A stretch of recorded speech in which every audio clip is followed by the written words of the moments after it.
Juez, yo no tengo más preguntas. Ese ha sido el ejercicio de mi derecho de defensa. Señora juez. Oigo al doctor, Señor. el doctor Uribe. Gracias. Y señora juez, si me permite. ¿Va a hacer uso de su defensa en materia? Si me lo permite, señora juez, por supuesto. Sí, señor, tiene el uso de la palabra.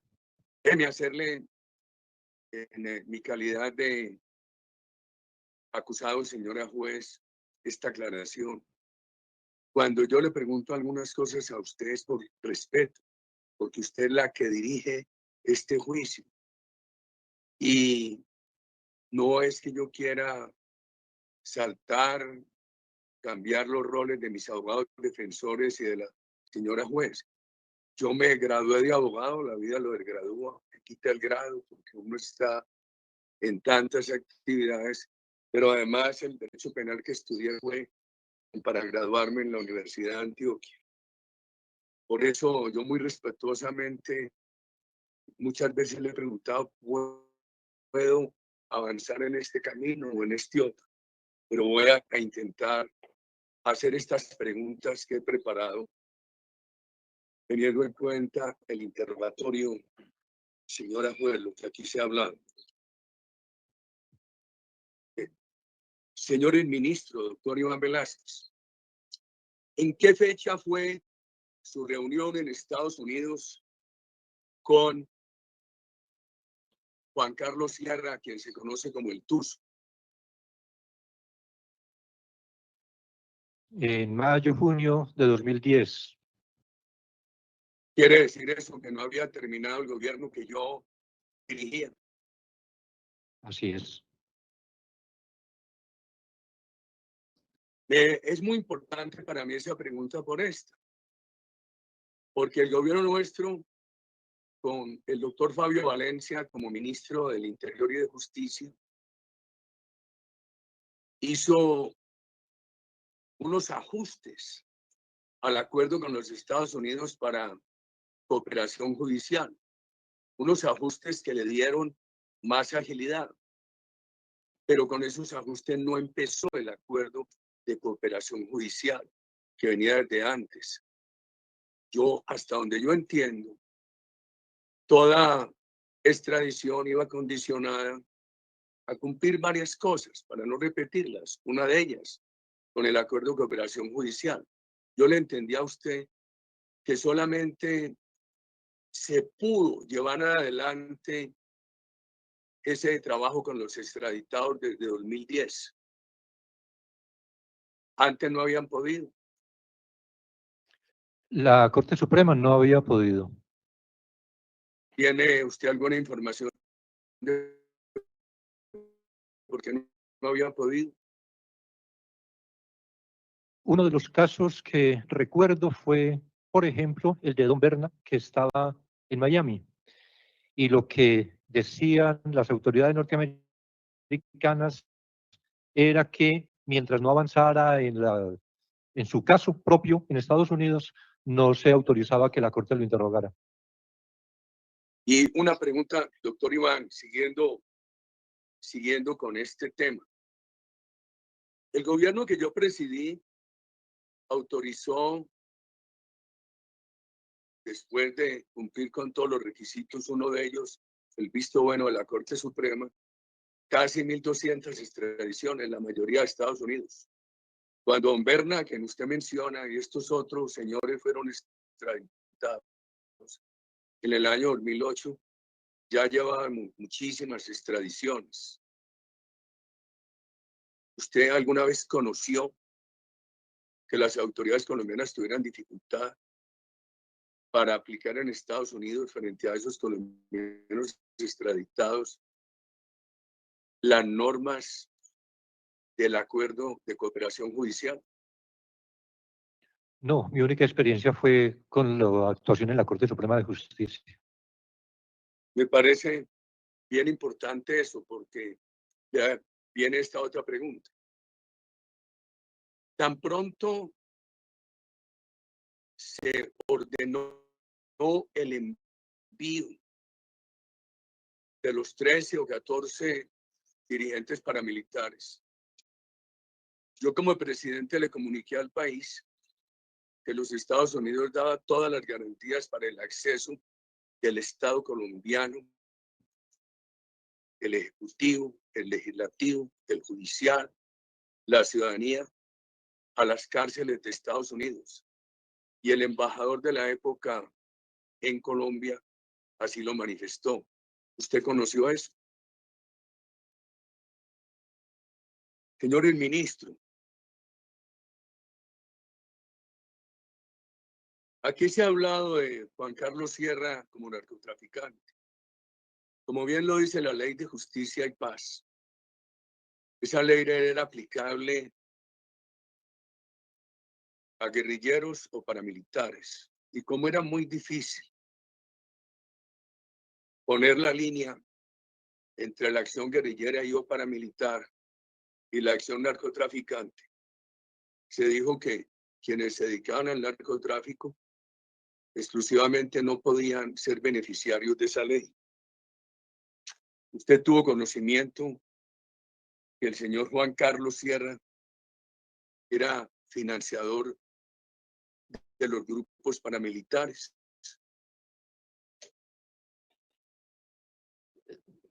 Con su declaración, él narró algunos episodios en ese sentido. Perdón, señor Uribe, lo interrumpo un momento. Luisa, ¿ya se restableció el streaming? No, doctora, el ingeniero está acá restableciéndolo. Es que se suspendió la transmisión vía streaming, señor Uribe. Esperemos un segundito mientras que se restablece. Bueno. No hay problema, señora juez.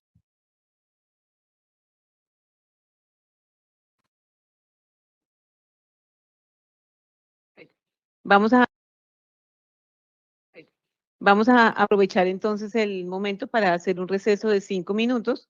3:48, continuamos 3:53. Gracias, señora juez.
Sí, señora, ya está funcionando bien.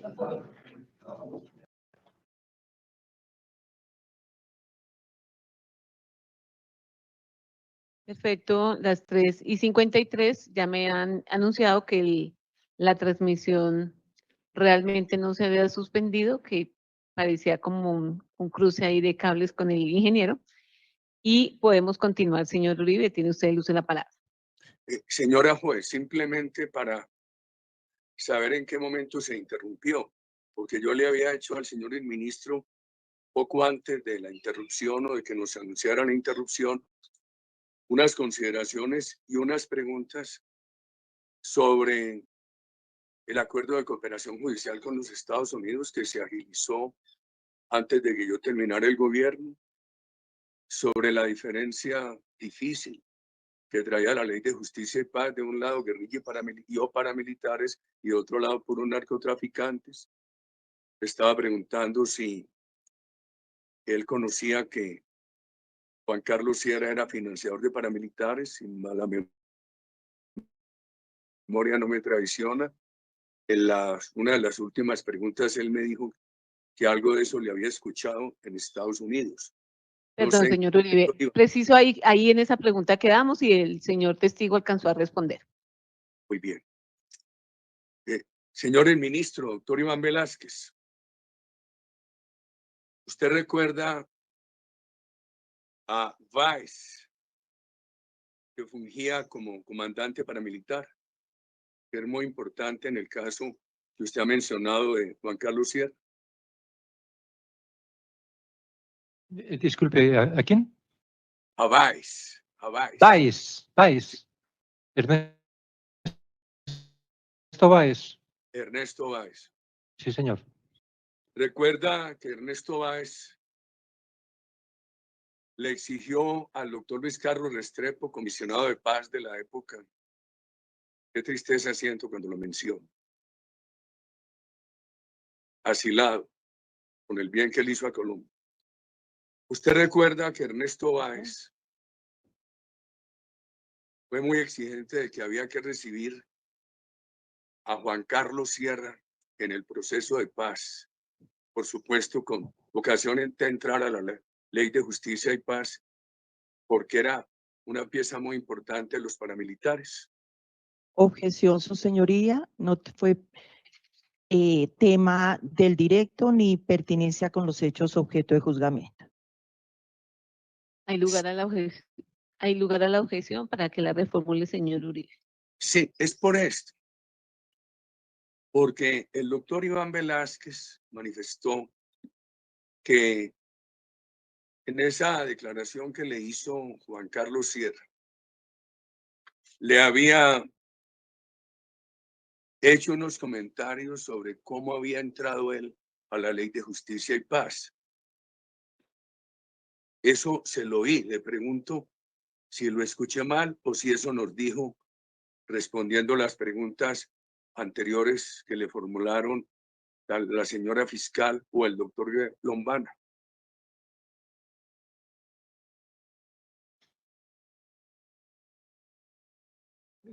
Creo que sí, algo mencioné sobre. Muy bien, por eso le hago. Tal vez era en el tema que si era narcotraficante y entonces que había entrado a Justicia y Paz y salido y vuelto a entrar y otra vez salió. Claro. Sí, señor. Porque ese tema, señora juez, señora fiscal, ha generado mucha suspicacia en este largo e injusto proceso. Las supuestas víctimas tuvieron un discurso muy vehemente en el sentido de que Juan Carlos Sierra finalmente había entrado a Justicia y Paz por corrupción imputable a mi gobierno. Entonces, por eso me parece relevante, tomando lo que acaba de confirmarnos el señor el ministro Iván Velázquez, preguntar por esos hechos.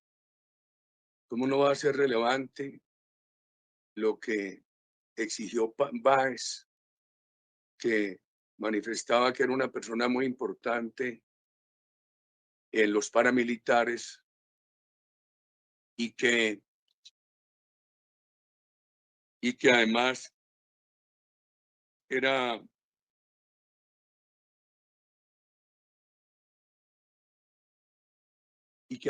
una persona que financiaba a los paramilitares y es uno de los firmantes del acuerdo.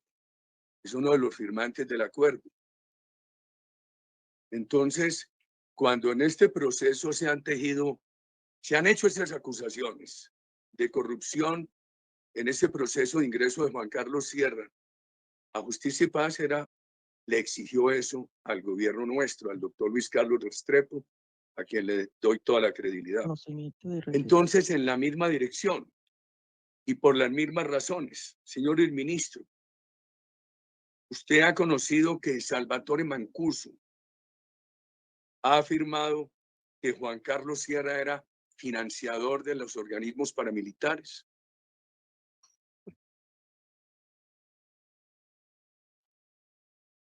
Creo que no lo he escuchado. Esta mañana aquí lo repitió. No he seguido el juicio, doctor Uribe. Pero también se conocía de antes, señor el ministro. Señor el ministro, quiero aquella reunión de 1992. Usted cuenta, y estoy de acuerdo con usted, la terrible pesadilla del terrorismo que vivíamos en Medellín. Usted tuvo información de un atentado en el Hotel Orquídea Real contra mí el 9 de diciembre de ese año. Justamente por los días en que tuvimos esa reunión que usted ha mencionado. No lo preciso, doctor. Fue muy grave y muy notorio. Le hago una pregunta. El recuerdo que yo tengo es que usted asistió a esa reunión que nos convocó, usted dice el alcalde. Usted asistió en su calidad de, lo confirmó ahora, de procurador, yo de senador. ¿Es correcto? Sí, señor. Usted narra, al hacer esa narración de cómo sucedió esa reunión, que yo le dije a usted ahí que estábamos sentados uno junto del otro y que yo le dije que si se podía hacer algo para que Pablo Escobar se entregara y cesara el terrorismo en Medellín. Una pregunta. Eso se lo comenté inicialmente a usted, así lo entendí yo en el marco de la reunión, pero ahí a usted, al procurador. Esa fue, usted la interpretó como una sugerencia mía de confianza a quien debería hacerse la que era el procurador. Sí, no hice ninguna valoración negativa de la sugerencia. Tanto que continué con usted la conversación en ese momento y después usted la hizo pública en esa reunión. Bien. Para mí muy importante porque ese comentario yo se lo hice a una persona de quien no era amigo, pero de quien tenía un conocimiento previo, que me merecía toda la confianza. Y además representaba una institución y yo estaba en otra. Usted en el Ministerio Público y yo en el Congreso. Y la pregunta que le voy a hacer creo que es muy importante para esos hechos. Esa gestión que se hizo, y usted la narró, que fuimos, usted como procurador, estuve yo como senador, donde la señora de Pablo Escobar a pedirle que se entregara y que cesara el terrorismo en Medellín. Esa gestión se conoció públicamente. Sí, señor. Me gusta mucho porque además yo se lo dije todo a Yamida Amad. Y es muy importante que esto lo conozcan la señora juez y la señora fiscal, porque la vida mía no ha estado asignada por gestiones clandestinas. Era 1992 y me gusta mucho que el señor ministro recuerde cómo eso lo hicimos públicamente y yo específicamente a Yamil Amad. Sobre la Universidad de Antioquia. No obstante que yo soy mayor que usted, señor ministro, que por ende lo natural es que fuera unos años adelante en la Universidad de Antioquia, a ambos nos correspondió el edificio de la ciudad universitaria, diferente a la vieja universidad. En la vieja universidad lo que se llamaba Estudios Generales tenía un edificio y la Facultad de Derecho tenía otro, cercanos pero separados. El uno era el edificio de Estudios Generales y el otro contiguo a la iglesia de San Ignacio, un bellísimo edificio donde operaba la Facultad de Derecho. ¿Usted tiene esa ubicación geográfica presente? Conozco el Paraninfo, pero no estudié allá. Yo No me tampoco. tocó nada, ni estudios generales, nada. Solo la ciudad universitaria. El Pero bloque recuerda que 10. antes de la ciudad universitaria, en el Paraninfo operó la facultad. Llegó el hot sale a Mercado Libre y los mejores descuentos llegan a tu... En un edificio a unas 2 o 3 cuadras. No, eso sí no lo conocí.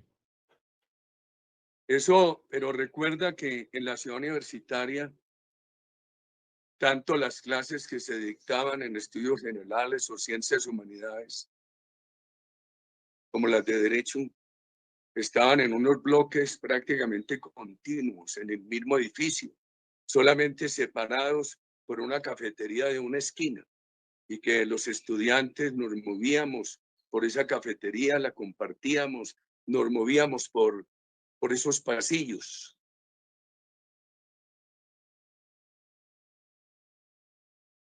Perdón, ¿cuál es la pregunta para que el testigo pueda responder, doctor Es Uribe? una pregunta de ubicación geográfica de las facultades de la Ciudadela Universitaria, Universidad de Antioquia, señora fiscal.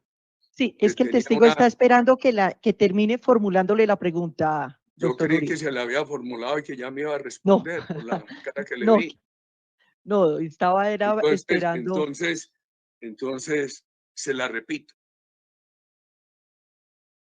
En la ciudad universitaria, a diferencia de la vieja Universidad de Antioquia, donde la Facultad de Derecho estaba con alguna distancia de estudios generales, en la ciudad universitaria ya estaba todo integrado y había el bloque donde generalmente se daban esas clases de ciencias humanidades, una cafetería en una esquina. Ahí se hacía el edificio una especie de ángulo recto, llegaba a la Facultad de Derecho y eso eran áreas comunes de todos los estudiantes. Lo que le pregunto es si tiene ubicación geográfica de lo que le estoy diciendo. Sí, señor. Correcto. Esa era la pregunta en ese punto. Usted dijo, señores ministros, que conocía mi militancia política en las Juventudes Liberales y que usted no hacía política porque usted trabajaba en la justicia. Yo también estudié trabajando, pero no tenía inhabilidad porque no estaba en el sector público. Le pregunto, ¿usted sintió que tenía alguna inhabilidad para participar en el movimiento estudiantil? No, estaba dedicado a trabajar y estudiar y no me quedaba tiempo.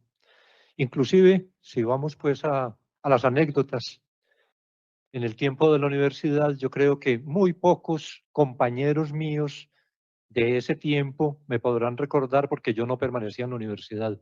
Iba a la clase y salía al Palacio Nacional a trabajar en un juzgado penal de circuito y después en un juzgado superior, que era donde trabajaba cuando terminé mis estudios de Derecho. Usted, ante la pregunta de la señora fiscal, dijo que estaba enterado de mi persona por mi militancia en la Juventud Liberal. Previamente usted se enteró por mi militancia activa como disidente y opositor a las mayorías del movimiento estudiantil? No, yo no tenía ninguna militancia política, no tenía participación política y enterarme de usted era como enterarme del doctor Fabio Valencia en el Partido Conservador o como enterarme del doctor Bernardo Guerra precisamente en el Partido Liberal. El conocimiento público que uno tiene de quiénes son dirigentes políticos en su región y usted era uno de ellos. Le estaba preguntando por un tema anterior, que es la mi favor o en contra en las mayorías o en la disidencia del movimiento estudiantil de la época. Pero entonces le voy a tener que ofrecer grandes excusas, porque hasta hoy yo lo tenía como una persona con quien habíamos estado en bandos opuestos frente al movimiento estudiantil. Pero veo que el equivocado soy yo. Sin embargo, pasé todas estas décadas con esa equivocación. ¿Usted recuerda una llamada que yo le hice de presidente de la República? Sí, señor, con lo anterior hubiera bastado usted una pregunta suya y le hubiera aclarado desde hace tanto tiempo que yo no era ninguna persona en la Universidad de Antioquia que hubiera asumido la animosidad que usted refirió y que Juan Carlos Sierra también mencionó. Discúlpeme, la pregunta, ¿cuál era, doctor Uribe? No, yo no hablaba de animosidad, simplemente teníamos una visión del movimiento estudiantil muy diferente. Eso no necesariamente es animosidad. ¿Usted recuerda una llamada que yo le hice siendo yo presidente de la República, señores ministros? Sí, señor. Como es relevante para estos casos, la puede referir.